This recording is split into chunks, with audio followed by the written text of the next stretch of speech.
ग्वालियर के SP office में जब अचानक एक एम्बुलेंस पहुंची तो वहां खड़े लोग और पुलिस अधिकारी हैरान रह गए। पुलिसकर्मी जब वहां पहुंचे तो बड़गांव क्षेत्र का रहने वाला देवेंद्र किरार घायल अवस्था में एम्बुलेंस में लेटा हुआ था।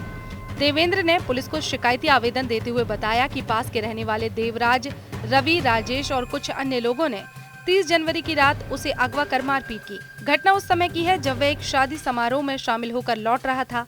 फरियादी के मुताबिक 30 जनवरी को वैष्णवी गार्डन की पार्किंग से देवेंद्र को राजेश, देवराज, रवि सहित आधा दर्जन बदमाशों ने सफेद रंग की कार से अगवा कर लिया था, जिसका सीसीटीवी फुटेज भी सामने आया है। इस दौरान रास्ते में सभी बदमाशों ने जमीन बेचने के लिए दबाव बनाया। जब इसका विरोध किया तो उसके साथ लाठी डंडों से जमकर मारपीट की गई, जिससे उसके दोनों हाथों और पैर में फ्रैक्चर हुआ है।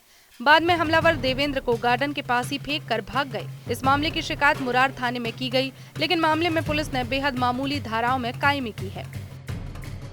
मैं एसपी साहब के यहाँ आया हूँ। मैं ये चाहता हूँ कि मेरी 24 घंटे के अंदर कार्रवाई की जाए। अगर कार्रवाई नहीं की गई मेरी तो सीएम हाउस जाऊँगा मैं इसी एम्बुलेंस को लेके, और वहाँ पे भी मैं सीएम साहब से दरख्वास्त करूँगा कि मेरी कार्रवाई की जाए। जो मेरे साथ हुआ है उसकी, मेरे साथ हाथ पैरों तोड़ दिए, दोनों हाथ तोड़ दिए हैं और मेरा पैर तोड़ दिया है।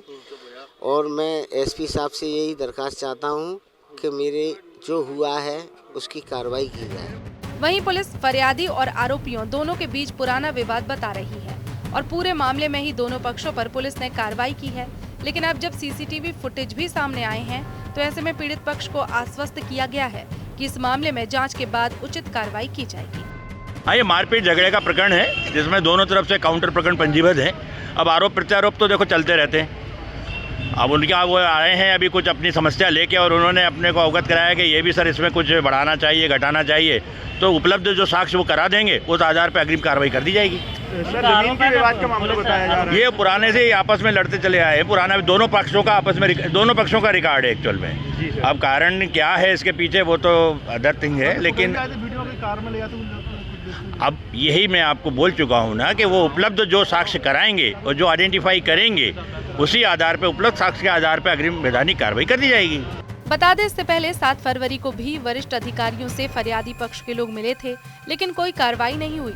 ऐसे में अब 24 घंटे का अल्टीमेटम दिया गया है कि अगर कार्रवाई नहीं होती तो पीड़ित भोपाल में सीएम हाउस के सामने एम्बुलेंस में बैठकर धरना देगा और अपनी बात रखेगा। ग्वालियर से TV9 के लिए धर्मेंद्र शर्मा की रिपोर्ट।